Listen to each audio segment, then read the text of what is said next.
Hoje nós vamos entrar juntos num dos territórios mais enigmáticos, documentados e controversos aqui do Brasil. Lugares onde luzes aparecem sem explicação, portais são mencionados há décadas e fenômenos que foram investigados até por autoridades. Mas assim, prepare-se, porque nada disso aqui é fantasia. Inclusive, alguns desses locais têm registros oficiais. E outros trazem testemunhos coletivos. Uma cidade brasileira onde moradores afirmam que existe lá um portal vivo.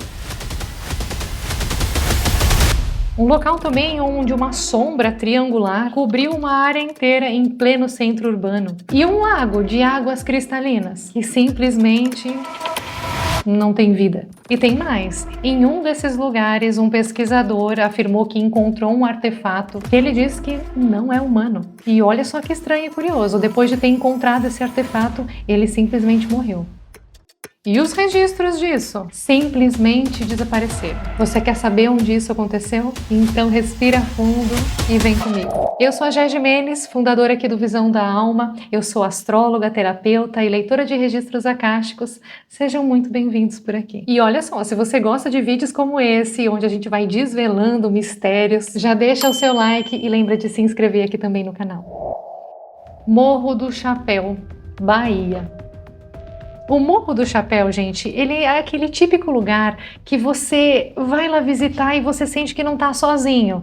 Mesmo que você esteja caminhando ali sozinho, a sensação é de que tem alguém te acompanhando. Ele fica localizado lá na Chapada Diamantina. E ele reúne já por si só 3 elementos que já seriam interessantes, mas juntos eles formam um verdadeiro fenômeno. A altitude elevada, o céu incrivelmente limpo e um histórico consistente de avistamentos, que datam inclusive desde a década de 60. O episódio mais famoso aconteceu lá em 1968, dentro da Gruta da Boa Esperança. Ali, moradores relatam que uma luz forte entrou pela caverna, uma luz silenciosa, circular e brilhante demais para ser uma lanterna. E minutos depois, uma outra luz apareceu no céu e o clarão subterrâneo simplesmente se apagou. Assim, instantaneamente. E, inclusive, esse caso foi documentado por jornais na época, mas com aquele típico cuidado das manchetes, né? Luz misteriosa é avistada. Mas as entrevistas claramente falavam sobre um objeto misterioso voador. E hoje existe uma praça temática com estruturas de ETs, o que parece até que é uma brincadeira, mas não é. E essa praça, ela só existe porque aquela cidade ela já não estava mais conseguindo lidar com o volume de relatos ali. E isso acabou se tornando parte da cultura local. Inclusive, os ufólogos chamam a região de Ponto Quente. Os moradores chamam de Visita. São Tomé das Letras, Minas Gerais. São Tomé não é uma cidade apenas mística, ela faz questão de ser. A cidade inteira parece ser meio modelada para algo em comum. E aqui os relatos falam de portais dimensionais, de luzes também que surgem do nada, de aparições humanoides e encontros diretos com seres que não são terrestres. Mas o interessante é que essas histórias, elas não são recentes. Desde lá do período pré-colonial, gente, os povos originários, eles consideravam aquele ponto como se fosse um ponto de passagem. E quando os portugueses chegaram lá, a população já comentava sobre seres que atravessam as montanhas. A famosa Gruta do Carimbado. Ela alimenta uma das maiores lendas do Brasil. A famosa ligação subterrânea entre São Tomé das Letras e Machu Picchu. Nenhuma explicação conseguiu provar, mas também não conseguiu negar. E a energia do quartzito local é real.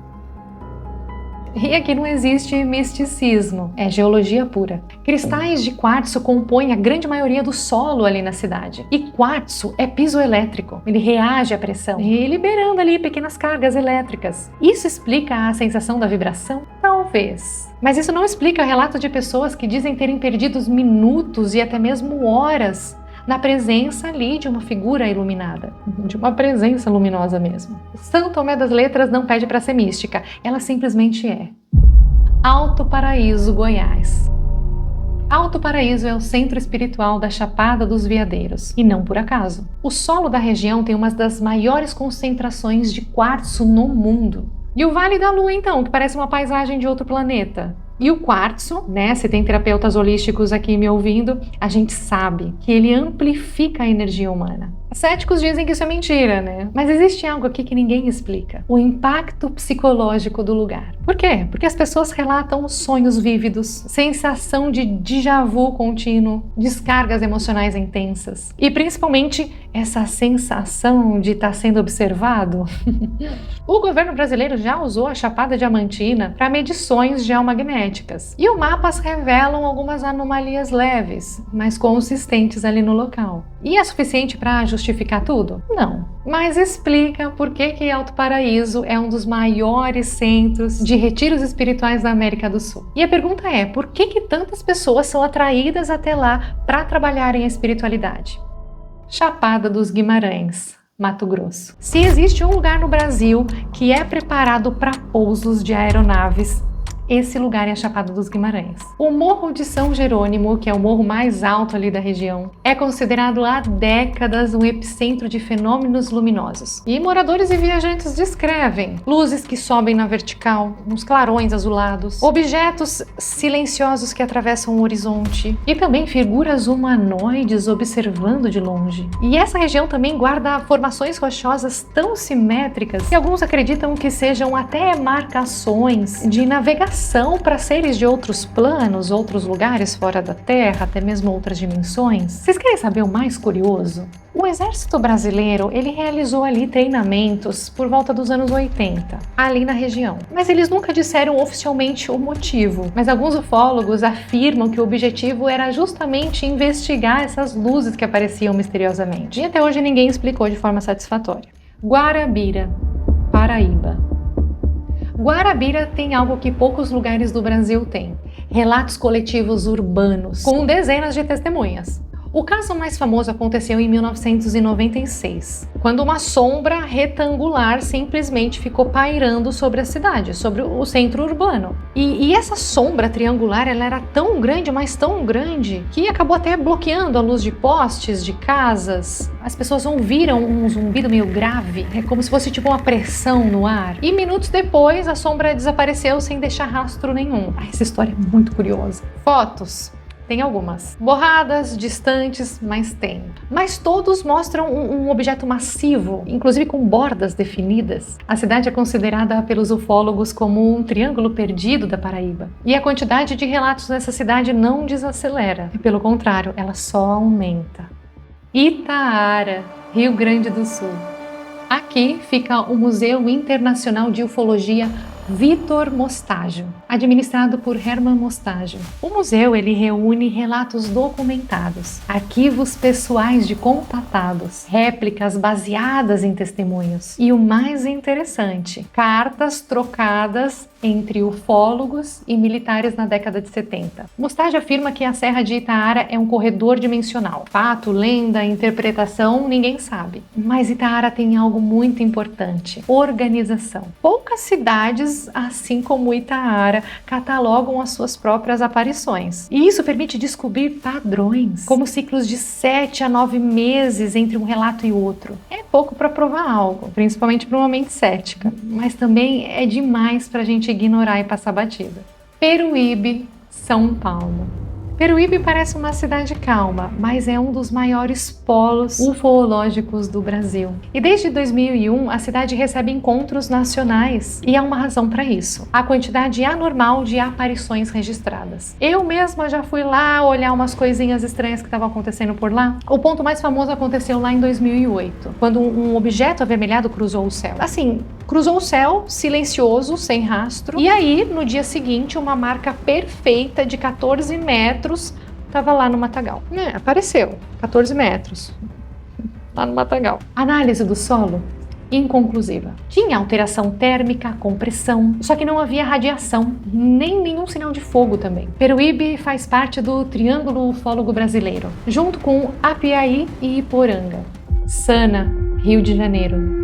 Sana é um caso curioso. E aqui não são extraterrestres. É ideologia, contracultura e, estranhamente, magia. O lugar ganhou maior fama com o rumor de que Raul Seixas teria ali escolhido o lugar como sendo uma base experimental para aquilo que ele chamava de sociedade alternativa.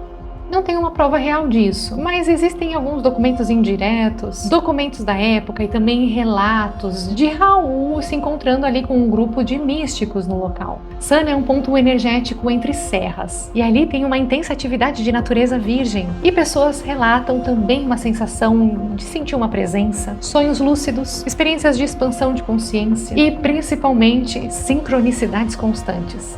Serra do Roncador, Mato Grosso, ao Pará. A Serra do Roncador é uma lenda internacional. Com quase 800 quilômetros de extensão, ela é considerada por muitos um portal de aquário, ponto de entrada de outras dimensões. E aqui está uma das histórias mais impressionantes do Brasil. Civilizações subterrâneas, desaparecimentos sem explicação, expedições de gente que vai, mas não retorna nunca, cavernas com profundidade desconhecida e lagoas cristalinas que não possuem vida, como a Lagoa Miararé. A Lagoa Miararé é real. E o fato de não ter vida aquática assusta um pouco, porque a água limpa ela costuma ter vida, né? Mas aqui nada. O silêncio é absoluto. A lenda mais famosa é de um coronel inglês, Fawcett, que desapareceu na região enquanto ele procurava uma suposta cidade subterrânea. E até hoje nenhuma equipe conseguiu mapear o interior da serra. Visconde de Mauá, Rio de Janeiro. Visconde de Mauá é talvez o mais poético de toda essa lista. Enquanto alguns falam de luzes, portais, avistamentos, outros falam de gnomos, fadas, duendes. E a crença local é de que apenas crianças ou alguns adultos escolhidos podem enxergar, ver esses seres.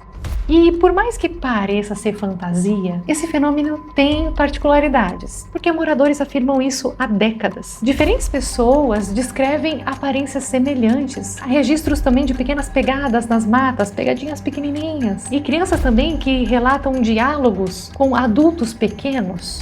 Biologicamente improvável, culturalmente fascinante. Espiritualmente, um portal vivo. E a atmosfera de Visconde de Mauá é tão intensa que visitantes relatam sentir tipo uma paz interior, como se algo invisível estivesse observando, mas como se aquilo não oferecesse uma ameaça, mas sim transmitisse uma paz, como se fosse uma outra população dividindo o mesmo espaço, uma população pacífica, silenciosa, que é mais observadora do que interativa. É, gente, o Brasil pode ser o país mais místico do mundo. E quanto mais estudamos, mais a gente percebe que a gente não sabe de nada. E olha, seja energia, seja mito, seja espiritualidade, ufologia ou fenômenos naturais incomuns, esses lugares guardam coisas que nenhum laboratório ou cientista consegue medir. A sensação de estar diante do desconhecido.